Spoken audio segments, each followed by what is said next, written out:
The explosion rocked the diplomatic vessel, sending Isaac Lawson stumbling into the nearest wall as the emergency lights flashed red and alarms wailed throughout the corridors. Smoke filled his lungs as he pulled himself upright, his scarred hands gripping the emergency panel to steady himself.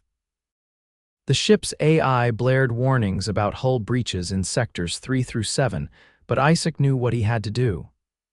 "Everyone to the escape pods," he shouted over the chaos, waving crew members toward the evacuation route. The Galactic Council meeting had gone terribly wrong, with what appeared to be a terrorist attack targeting the multi-species delegation. As Isaac helped direct traffic, a tall Viridian diplomat with pale blue skin and 4 arms stumbled, her leg caught under fallen debris. Without hesitation, Isaac rushed to her aid, his calloused hands working quickly to free her. "Thank you, human," she gasped, her large oval eyes widening as she noticed his hands. "Your appendages, they are damaged." Isaac had no time to respond as another explosion rocked the ship. He half-carried the Viridian to the nearest escape pod, shoving her inside with 3 other diplomats before moving on to help more stranded passengers. By the time Isaac reached the final escape pod, only he and a small group of mixed species remained.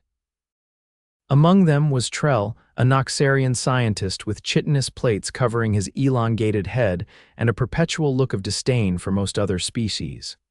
"The pod only has room for 5, announced the ship's AI. "There are 6 of you remaining." Isaac did a quick count. 2 Centaurian engineers, a Proxima medical officer, Trell, and a young human intern named Miguel who was barely out of the academy. "I'll stay behind," Isaac said firmly. "The rest of you go." "No way," Miguel protested. "Sir, your diplomatic status is exactly why I'm ordering you to leave," Isaac cut him off. "That's an order, cadet." Reluctantly, the others filed into the pod. As Trell passed, he glanced at Isaac's hands and made a clicking sound with his mandible like mouth parts. "Scarred hands guiding our fate," he remarked coldly. "How fitting that human imperfection decides who lives and dies today." The pod sealed shut and jettisoned into space, leaving Isaac alone on the dying ship. He had 20 minutes before the reactor would go critical. 20 minutes to find another way out or accept his fate. Instead, he raced toward the auxiliary craft bay. There was a small maintenance shuttle there, barely large enough for 1 person, if he could reach it in time.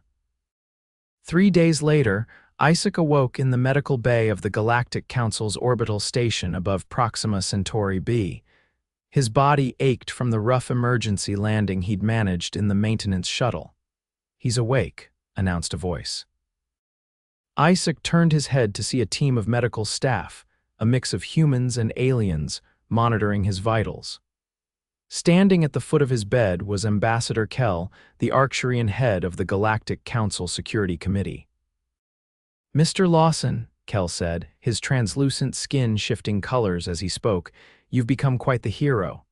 37 diplomats and crew members survived because of your actions." Isaac tried to sit up but winced at the pain in his ribs. "The attack, do we know who was responsible?" "Evidence points to the Orion separatist movement. They've claimed responsibility," Kell replied. "But that's not why I'm here. The Council has convened an emergency session to discuss the attack, and they've requested your presence as soon as you're medically cleared." "How soon is that?"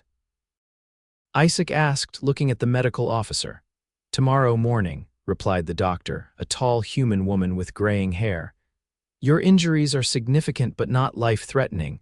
You've got 3 cracked ribs, a mild concussion, and some burns on your forearms, but nothing we can't manage." Isaac nodded, letting his head fall back onto the pillow. "And the others, did all the pods make it?" Kell's skin darkened slightly. "All but 1. The pod with the Centaurian delegation was damaged during ejection. 3 casualties." Isaac closed his eyes, the weight of those lost lives settling on his conscience. Even after all his efforts, not everyone had made it. The next morning, Isaac dressed in a fresh diplomatic uniform provided by the council staff. His ribs were still painful, but the medical team had done an excellent job treating his injuries. His hands, however, remained as they always had been, covered in a network of scars, some old and white, others still pink and relatively new. He was escorted to the council chambers by a pair of security officers. The circular room was filled with representatives from over 20 different species, all seated according to their planetary allegiances. In the center was a speaking platform where Isaac was directed to stand. "Ambassador Lawson," began High Counselor Nara, a Proxima with delicate features and six-fingered hands. "We have called you here to formally recognize your heroism during the attack on the diplomatic vessel Concordia. Your actions saved many lives." Isaac nodded respectfully. "Thank you, High Counselor, but I only did what anyone would have done in my position." "Not anyone," interjected Trell, the Noxarian scientist who had escaped on the final pod. He stood from his seat among the Noxarian delegation. "Most would have secured their own safety first. Instead, you stayed until the last possible moment, ensuring others escaped." Was that respect in Trell's voice? Isaac couldn't be sure. The Noxarians were notoriously difficult to read. "The Council wishes to award you the Galactic Medal of Valor," continued Nara. "However, before we proceed, there is another matter. Intelligence reports suggest the attack may have been targeted specifically at the human delegation. Would you know anything about why humans might be specifically targeted?" Isaac felt all eyes in the chamber turn to him. "No, High Counselor. Earth's relations with the Orion systems have been stable for the past decade. We have no ongoing conflicts that would explain such an attack." Murmurs spread through the chamber. High Counselor Nara called for order before speaking again. "There is concern among some council members that Earth may be withholding information that could protect us all. These concerns must be addressed before we can proceed with the investigation." Isaac understood the implication. Some suspected Earth of provoking the attack, perhaps through covert operations unknown to the Galactic Council. "Earth has nothing to hide," Isaac stated firmly. "We stand with the Council in condemning this act of terrorism and will cooperate fully with the investigation." After the formal session ended, Isaac found himself surrounded by various diplomats offering thanks and condolences. Among them was Vea, the Viridian diplomat he had rescued from the debris. "Ambassador Lawson," she said, her forearms moving in the graceful pattern that indicated respect in Viridian culture. "I owe you my life. My people are in your debt." "No debt necessary," Isaac replied with a smile. "I'm just glad you made it out safely." As they spoke, Isaac noticed Trell hovering nearby, apparently waiting to speak with him. When Vea departed, the Noxarian approached. "Ambassador," Trell began, his voice less harsh than it had been on the ship. "I feel I must apologize for my comment during our evacuation. It was inappropriate." Isaac was surprised. Noxarians rarely apologized for anything. "Your apology is accepted," Isaac replied. "We were all under extreme stress." Trell's gaze fell to Isaac's hands. "If I may ask a personal question, your hands, they bear many scars. Is this common among humans?" Isaac looked down at his hands, turning them palm up to reveal the full extent of the scarring. "Not common, no. These are from my work before I became a diplomat." "What work causes such damage?" Trell asked, genuine curiosity in his voice. "I was a rescue specialist with Earth's Emergency Response Division. These scars are from pulling people out of burning buildings, crashed vehicles, collapsed structures, that sort of thing." Trell's head tilted slightly. "You deliberately put yourself in danger to save others before becoming a diplomat. This is a strange career progression." Isaac smiled. "Not really. Both jobs are about helping people and solving problems, just different kinds of problems." Their conversation was interrupted by a loud commotion at the entrance to the council chambers.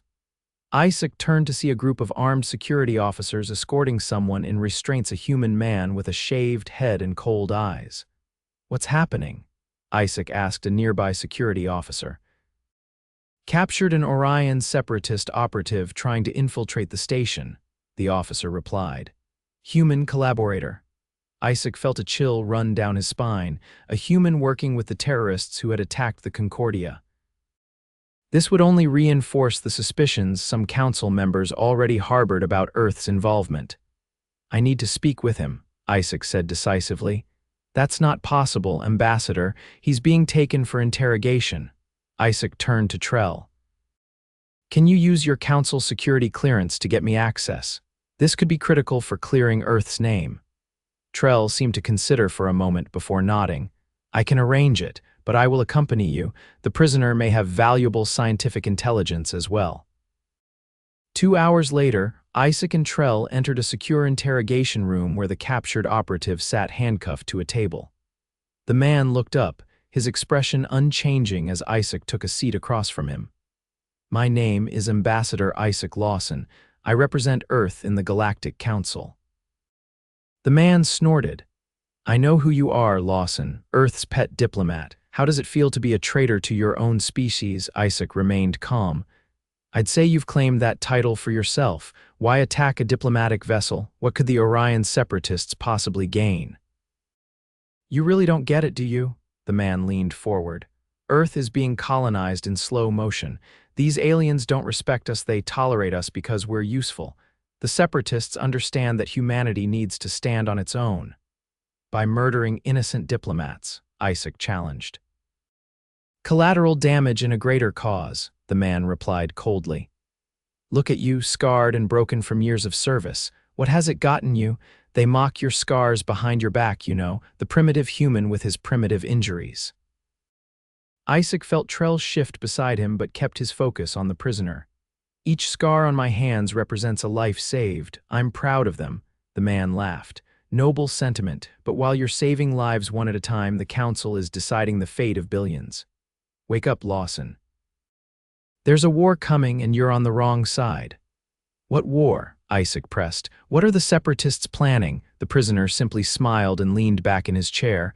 You'll find out soon enough. As they left the interrogation room, Trell was unusually quiet. Finally, he spoke. Is what he said true about your scars? Isaac looked down at his hands. In a manner of speaking, yes. Each major scar has a story behind it. This one, he pointed to a thick white line across his right palm, was from pulling a child from a collapsed school building during the San Francisco earthquake. This one, he indicated a burned scar on his left thumb, was from a chemical plant explosion in New Mumbai. 12 workers trapped inside. Trell's compound eyes studied Isaac's hands with new interest. And you can remember each one. Most of them, Isaac admitted. The important ones anyway. This is unexpected, Trell said. In Noxarian culture, physical imperfections are considered signs of carelessness or incompetence. We would have such marks removed. Humans are different, Isaac explained. Some of us choose to keep our scars as reminders. Reminders of pain, Trell asked, confused. Reminders that we survived, that we made a difference. Their conversation was cut short by an emergency alert. All council members and diplomatic staff were being summoned to an emergency session. Isaac and Trell hurried back to the council chambers, where tension hung in the air like a physical presence. High Counselor Nara stood at the center platform, her usual composure visibly shaken. We have received intelligence that the attack on the Concordia was merely a prelude. The Orion separatist movement has placed explosive devices on multiple diplomatic installations across 3 star systems. Gasps and shouts filled the chamber. Nara raised her hands for silence. We have 2 hours before the first detonations are scheduled to occur. All available security and technical personnel are being dispatched, but we need coordination and expertise. Isaac stepped forward. High Counselor, my background is in emergency response. I'd like to volunteer to assist with the evacuation and bomb disposal efforts. Nara looked at him with surprise. Ambassador Lawson, while your offer is appreciated, you've just survived a serious attack and are still recovering from your injuries. With respect, High Counselor, there's no one in this room with more practical experience in crisis response. My injuries won't impede my ability to coordinate efforts.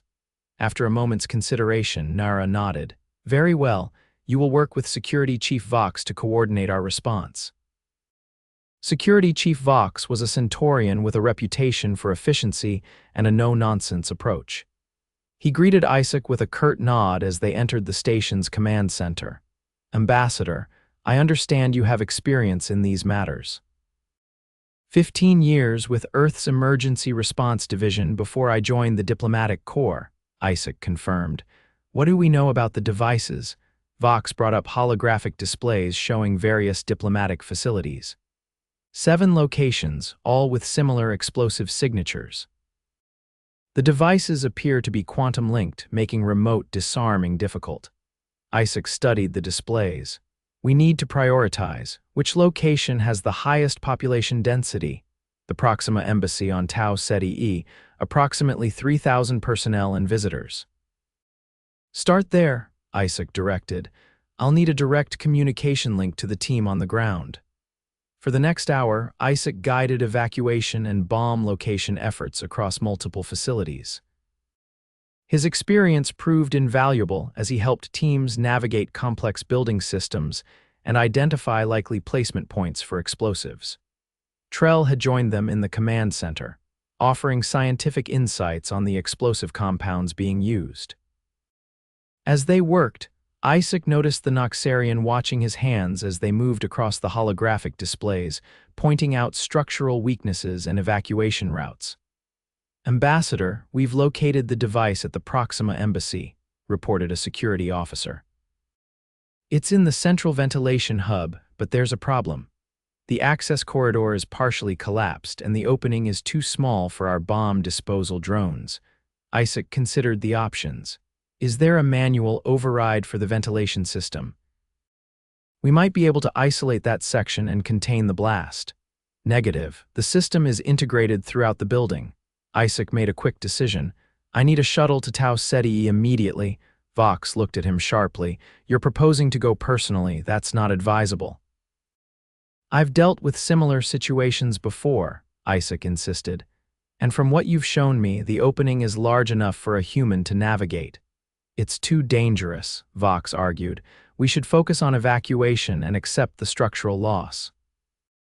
The embassy shares foundation systems with 3 adjacent buildings, Isaac pointed out. If it goes, they all go. That's thousands more people at risk. After a tense debate, Vox reluctantly authorized Isaac's deployment. To everyone's surprise, Trell also volunteered to accompany him. The explosives likely contain Noxarian compounds, the scientist explained. My expertise may be necessary for disarming them. The journey to Tau Ceti E took 40 minutes in a high-speed diplomatic shuttle. Upon arrival, they were rushed to the embassy where evacuation was already in progress. The security team led them to the damaged access corridor. Just as reported, the passage had partially collapsed, leaving an opening barely large enough for a person to squeeze through. The device is approximately 30 meters in at the central junction, explained the local security chief. Our scanners can't get a clear reading because of the interference from the ventilation system's electromagnetic shielding. Isaac removed his diplomatic jacket and rolled up his sleeves. I'll need a basic tool kit and a communication link. As Isaac prepared to enter the damaged corridor, Trell approached him. This is unnecessarily risky, Ambassador. The probability of successful disarmament is low. Maybe, Isaac admitted, but the probability isn't 0, which means it's worth trying. Trell's compound eyes studied him. You humans have a peculiar relationship with probability. Your species consistently attempts actions with low success rates. We call it hope, Isaac replied with a smile. Sometimes it's all we've got. With a small pack of tools strapped to his belt and a communication device in his ear, Isaac began to navigate the narrow, debris-filled passage. The space was tight, forcing him to crawl on his hands and knees, then eventually on his stomach as the passage narrowed further. How are you proceeding, Ambassador? Trell's voice came through the earpiece. Slowly, Isaac grunted, pushing aside a piece of twisted metal. The passage is worse than it looked from the entrance. As he inched forward, sharp edges of broken panels and exposed wiring scraped against his hands, adding fresh cuts to his collection of scars. The pain was immediate, but Isaac pushed through it, focusing on the task ahead. After 15 minutes of painful progress, Isaac reached the central junction. There, attached to the main ventilation control unit, was a device roughly the size of a shoe box, blinking with small lights. I've found it, Isaac reported, carefully examining the device without touching it. It appears to be a standard compression explosive with a quantum trigger. Trell, are you seeing this through my camera? Yes, came the reply. The configuration is unusual. The casing appears to contain Noxarian thermal gel, but the trigger mechanism is Orion design. Can it be disarmed? There was a pause before Trell responded. Possibly. The quantum trigger can be neutralized if the primary power cell is removed before the secondary activates. You will have approximately 3 seconds to complete this action. Just tell me which part to remove first, Isaac said. Wiping blood from a fresh cut on his palm onto his pants under Trell's guidance, Isaac carefully began the disarming process. His hands, despite their scars and fresh injuries, moved with precision born from years of high-pressure situations. The upper panel needs to be removed first, Trell instructed. There are likely to be 3 locking mechanisms. Isaac found the locks and disengaged them one by one. As the panel came free, he could see the complex interior of the device. Now locate the primary power cell. It will be cylindrical, approximately 3 centimeters in length. Isaac spotted it. I see it, connected by 2 red filaments to the quantum trigger. Yes, when you remove it, the secondary power cell will activate automatically. You must disconnect the quantum trigger before that happens. Isaac took a deep breath. On my mark. 3, 2, 1 mark. In one fluid motion, Isaac pulled the primary power cell free and immediately reached for the quantum trigger. His fingers closed around it just as the secondary power cell lit up.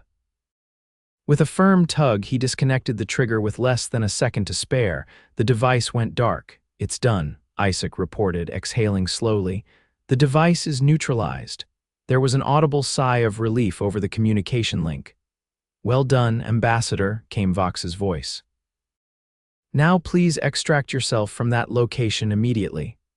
The journey back was even more difficult as adrenaline wore off and the pain from his cuts intensified. By the time Isaac emerged from the passage, his hands were slick with blood and his uniform was torn and filthy. Medical staff immediately rushed to attend to him, cleaning and bandaging his hands. Trell stood nearby, watching the process with what Isaac thought might be concern, though it was hard to read Noxarian expressions. Your method was effective, Trell said finally. Unorthodox, but effective. Isaac managed a tired smile. Thanks for the guidance. We make a good team. Your hands will have new scars, Trell observed. Small price to pay, Isaac replied. Based on this experience and what you've shared, I calculate you have saved approximately 57 individual lives through direct physical intervention during your career. Is this assessment accurate? Isaac blinked in surprise at the precise calculation. I've never counted. But that sounds about right. And now thousands more with this single action, Trell added, an efficient improvement in your life-saving ratio. Isaac couldn't help but laugh despite the pain. I'll be sure to include that in my performance review. The news came in quickly after that. Based on the successful disarming of the first device, the other teams had managed to neutralize 5 of the remaining 6 bombs. One had detonated at a smaller facility on Mars, but thanks to the evacuation efforts, there had been no casualties. 2 days later, Isaac stood once again before the Galactic Council, his hands freshly bandaged but his posture straight and proud. High Counselor Nara addressed the assembly. Through the combined efforts of our security forces, and particularly the bravery of Ambassador Lawson and Science Counselor Trell, a catastrophic attack has been averted.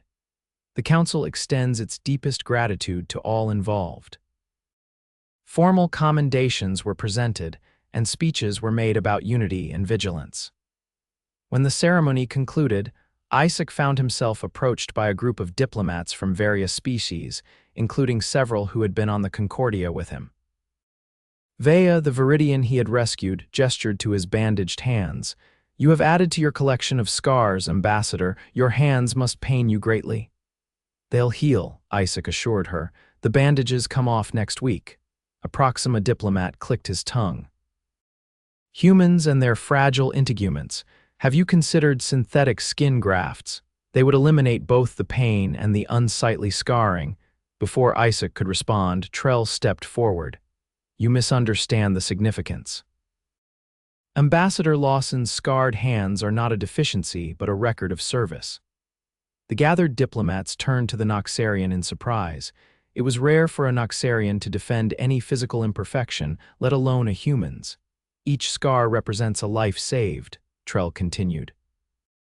By my calculation, the ambassador has directly saved 57 individuals through actions that resulted in his physical scarring, not including our recent endeavor. Isaac looked at Trell with new appreciation. That's right, each one saved a life. The Proxima diplomat seemed chastened. I had not considered this perspective. In our culture, we value physical perfection as a sign of discipline and self-care. Different cultures, different values, Isaac said diplomatically, but in human culture, sometimes our scars tell our most important stories. The group dispersed, but Trell remained. I have been researching human emergency responders since our return, he said. Your career history is impressive, even by Noxarian standards. Thank you, Isaac replied, genuinely touched. That means a lot coming from you. I have also been reflecting on my initial reaction to your scarred hands during our evacuation from the Concordia. I judged based on my cultural biases without understanding the context. That's a very human thing to do, Isaac said with a smile. We all have our biases. Perhaps, Trell conceded, but understanding between our species requires moving beyond such limitations. As they walked together toward the diplomatic quarters, Trell asked, the prisoner we interrogated, he claimed a war is coming. Do you believe this to be true? Isaac considered the question carefully. I think there are always forces pushing for conflict. The question is whether enough of us are pushing back against them. And you believe your scarred hands contribute to this, pushing back. Every life saved is a statement against those who would destroy, Isaac said. Every person who chooses to help rather than harm tips the balance a little more toward peace. They reached the junction where their paths would diverge. Trell extended his hand in the human gesture of farewell, a significant cultural concession for a Noxarian. Until our next crisis, Ambassador Lawson.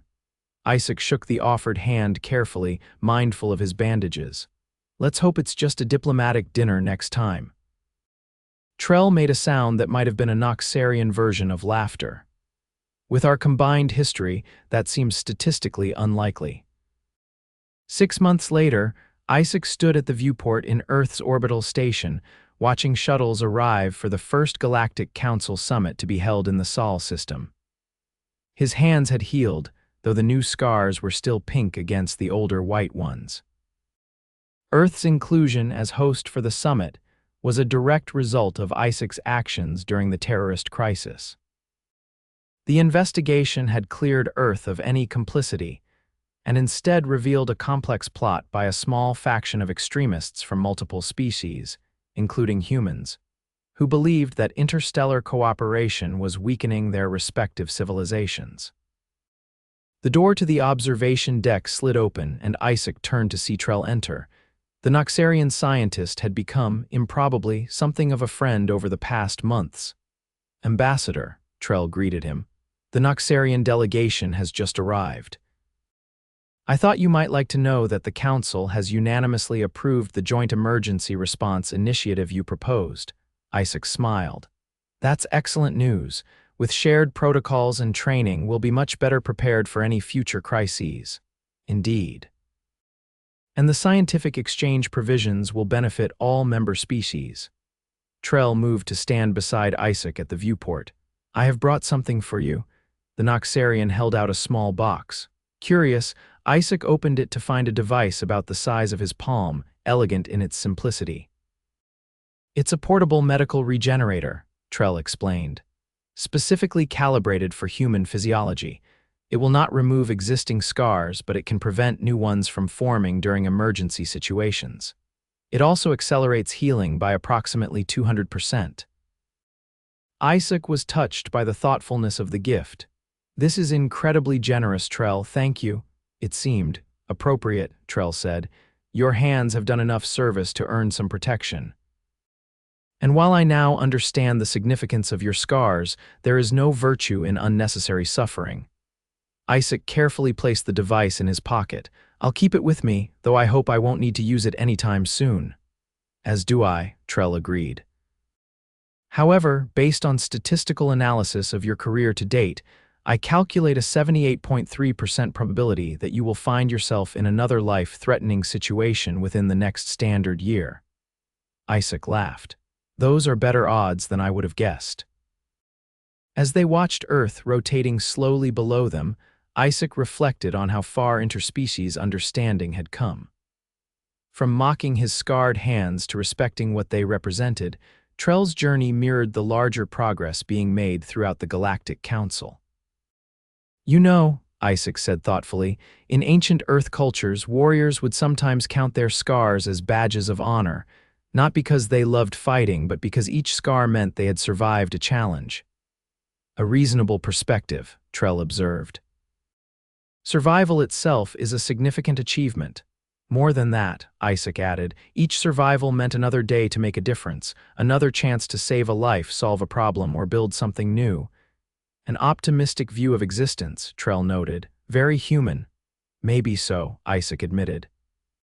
But I think it's an optimism that can be shared across species. The belief that what we do matters, that every life saved creates possibilities that wouldn't otherwise exist. Trell was quiet for a moment before responding.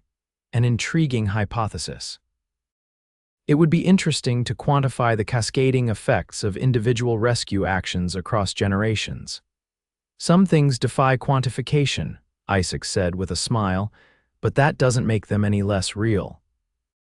As the Earth turned below them and delegates from 20 different worlds prepared to work together toward a common future, Isaac looked down at his scarred hands. Each mark told a story of pain, yes, but also of hope, courage, and the simple human belief that helping others was worth the cost. And now, those same hands would help shape interstellar policy, building bridges between worlds just as they had once pulled people from burning buildings. Different work, but the same purpose, saving lives one at a time and making the universe a little better than he found it.